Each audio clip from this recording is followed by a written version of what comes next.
Hey guys, and how's it going? Today I am going to a show, but I feel like I've been doing a lot of show vlogs for you guys recently, and I kind of want to mix it up a little bit. So I thought I'd do something a little bit different. So today I'm going to be doing kind of an analysis of my rounds. There's not going to be a whole lot of like vlogging bits, but can you even see me with this lighting? But I'm going to be doing a voiceover of my rounds, so I'm going to talk you through both my rounds, what exactly I'm doing, what went right, what went wrong, and then next week we actually have a lesson with the two horses. So then in the lesson I will then be like working on anything that we found difficult at the show and like showing you how we improve and how we keep the horses going well and better, and etc, etc. So yeah, I thought that might be a little bit more interesting. I'm still gonna like put in a few clips of me arriving to the show, whatever, and I'll talk to you about the round like in the vlog afterwards, just to give you my first impressions. But then when I'm actually watching back the rounds on the camcorder, I'll like talk you through exactly what went right, wrong, and what needs to improve. So yeah, I hope you think that might be a little bit exciting. Let me know if you enjoy it or not. And yeah, without further ado, I'm gonna go get the horses, groom them, load them up, and we're gonna head to the show. So I just tell you a little bit about the background of what horses we're bringing. So we're bringing, first to jump will be Dali. He is a 4-year-old and he is jumping the 90 centimeters. Last weekend he jumped the 80 and 90 at Cavan, jumped really well. What he needs to work on is that he's still a bit green. It's only his 4th show. Sometimes he can jump really nice and round, but if he gets a little bit worried, then sometimes he can go a little bit hollow. Doubles we're also working on. Sometimes he either knocks the first or the second part because he's only thinking about, you know, like he might look at the second part and then forget about the first part of the double, or the opposite. So yeah, they're all things that we're working on with him. So this week and during the week I did a little grid on him, so hopefully that'll help him think about jumping nice and round and careful. So that's what we're doing with him. And then the other horse is Khal. He is a 6-year-old and he's jumping the 1.20 m. He jumped the 110, 120 last weekend in Cavan, had the best show of his career so far. So if you want to watch that vlog, I'll leave like a link here or here. He was so good, so absolutely delighted with that. So yeah, today we are just hoping to continue on that upward trajectory of him being a good boy. What we struggle with is his energy. So he can be a little bit of a lazier horse. He's just really chilled out. So yeah, I've been working on getting him really fit. He's stabled in at night to help conserve a bit of energy. He goes onto a paddock with not a lot of grass compared to the other horses to try, because he had a bit of a grass belly there, and you know, it's hard to be energetic when you're lugging around that big belly. So, and he's also changed his feed to a more kind of performance horse based feed. So that's all the things we've done to help that. And well, from last weekend, it really worked.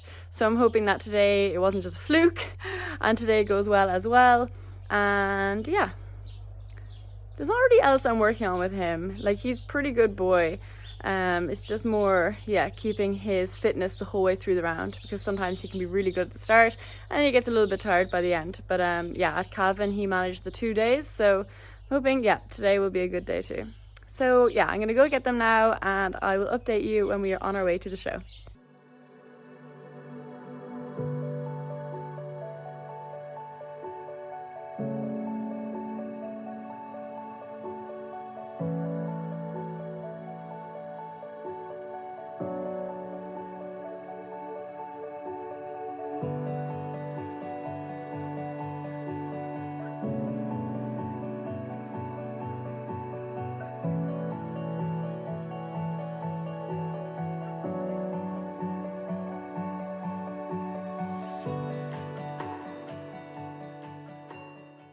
Not looking for false. There's the last fence, first run. So now we have Holly Lenehan. Holly is riding the Fiona Flush. Okay, so first up is Dali in his 90 centimeter round. He warmed up really well. He was really relaxed and brave jumping. You know, he wasn't really spooking at anything. So we just pop into canter. We get a nice long run to number 1.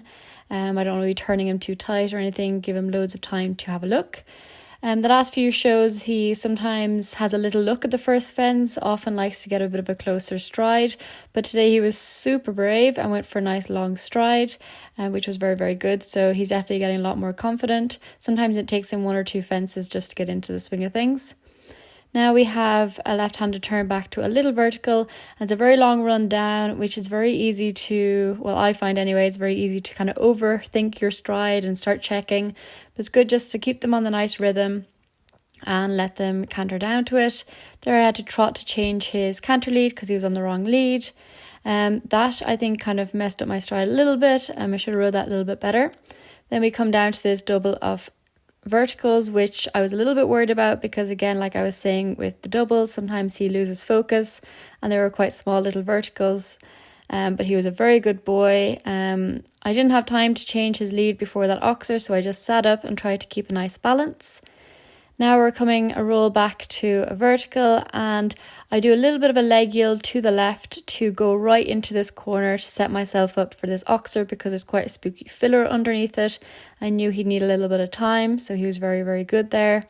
Now we're coming to a triple combination. Again, I really sat up for this last part. It was a small little vertical, and it was quite a short 2 strides, so he was really good to try and jump that quite nicely. So now circling back again, you can tell this course had loads of rollbacks. We were constantly turning and circling back, so it was a really good opportunity to really focus on our straightness, because I want him jumping off both back legs, not jumping anything at an angle. So I turn, I really straighten him, and then we go to the jump. So there it was nice and straight, a little bit of a longer stride. Here I went back to trot to change my lead. There was a man in the bushes, but Dali didn't mind at all. He was a very good boy. This fence had a spooky water tray underneath, so I sat up and kept my leg on. He had a little look, but didn't faze him too much.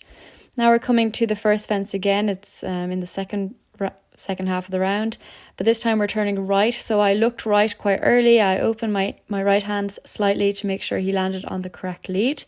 And now this is the last fence. He unfortunately hits it behind, just a little bit of unluckiness there. And, you know, this is just the problem when they're quite small, especially the verticals.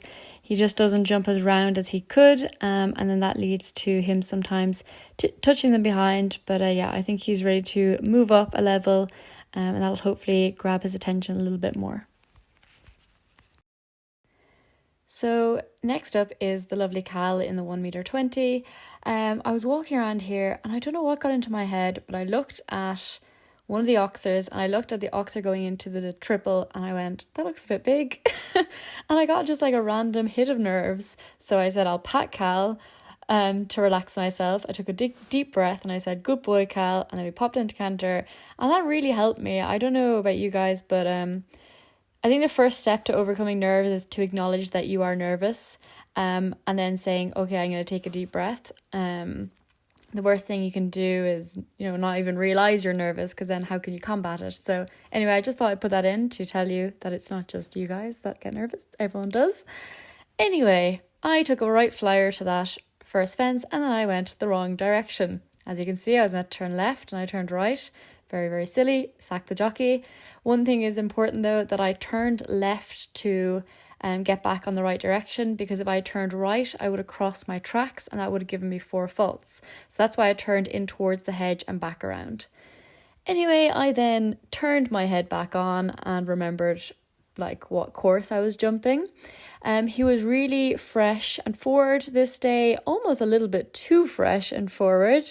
I really had to sit up to this double of verticals because Khal has a very big stride and he makes up room very easily. So I really had to sit up for that. My tempo was just a bit too high on reflection, you know, watching these videos. I was just going a little bit fast. I think that's because I usually have to put quite a bit of leg on to keep him going and stuff, but he was already quite hot today on this day, so I was putting on too much leg basically. So I'm going to go back and show you that line again. So I did 8 strides from the oxer to the triple, and in hindsight I really should have shortened him a little bit more and done the 9 strides, and then I would have had a bouncier, shorter canter for the triple, and that would have fixed my issue on the last part of the triple where I knocked it. But the reason I didn't was because that triple youngster was one of the fences I don't know why, I just thought it looked a bit big, and that's why I didn't want to go in with a really short stuffy canter. I wanted to have a nice confident canter. But yeah, so we got a great jump over the first part, but unfortunately that momentum caught up with us and we then had the last part of the triple down. So now I'm coming around to this vertical, again going nice and wide, getting quite straight, trying to sit up. Now I have this quite long run down to this youngster, and halfway through the course I often just put an extra bit of leg on to get him going again, so I did that, but I didn't shorten him enough. I was like, this canter is a little bit too flat for my liking. You know, he's still clearing the fences and everything, but I would just prefer a bit of a bouncier canter, not so flat. But that's just, I need to learn to ride him a little bit differently now that he has more energy and he's really bringing me to fences now. I'm not having to put as much leg on, so I need to learn that I can, you know, hold him a little bit easier without killing the canter. So now I'm coming around to the last fence and he does the strangest wobble to this fence. I don't know if it's because I pulled him around the last time I went over that fence because I went the wrong direction. But anyway, he was super honest to jump it. And yeah, overall it was a good round. Again, I just think I needed a bit of a bouncier canter and we would have gotten some nicer jumps. And then to the triple, I should have done the 9 strides instead of the 8. Hey guys, so you would have seen my rounds already and listened to the voiceover, so I hope you enjoyed that. Just to kind of sum it up, I suppose, Dali was very, very rideable, very easy, didn't look at anything like very, very simple to ride.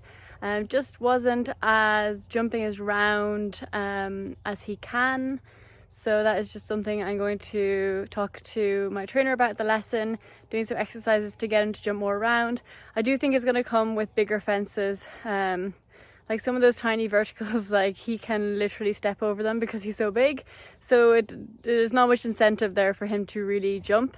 So yeah, I think I'm going to move up to the meter pretty soon because he feels so ready. He just, like today, he really just went out there and it was so easy. Didn't look at anything, didn't spook. Sometimes the first fence he can get a little bit tense at, and he just was so good. So yeah, that is his round. And then with Khal, he was really like full of energy, bringing me to fences. It felt so good, so much more rideable, especially compared to like 2 weeks ago. I brought him to Mullingar here, the same venue I just was at, and I jumped the 120 straight in, just jumped the 120, and it didn't feel great. He was behind my leg, you know, he wasn't really bringing me to the fences. Like he jumped around, but didn't feel as good as I know he can jump. Whereas today he felt really super, was really jumping nice and careful. That triple I knew was going to cause me some issues, and I tried to sit up, but it just was such a short distance, and he really did jump in quite strong because it was quite a big youngster in, and I'd rather he tip the vertical coming out than me pull him to the base of the youngster going in and him land on the back bar or something. You know, I'd rather give him a good experience over the first part of the triple and then risk knocking the third part just because he is only a baby. So yeah, but other than that, really good.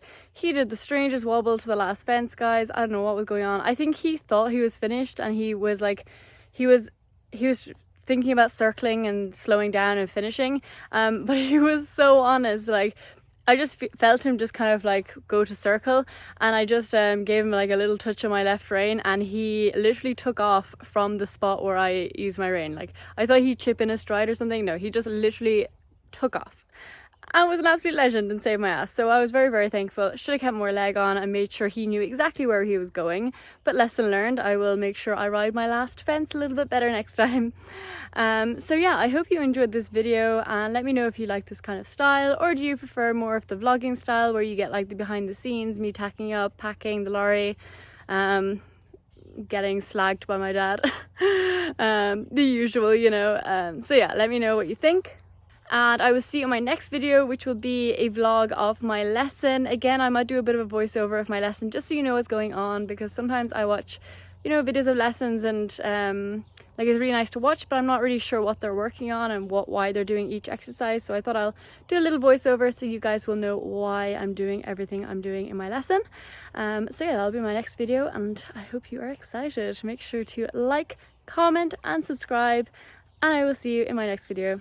Bye guys.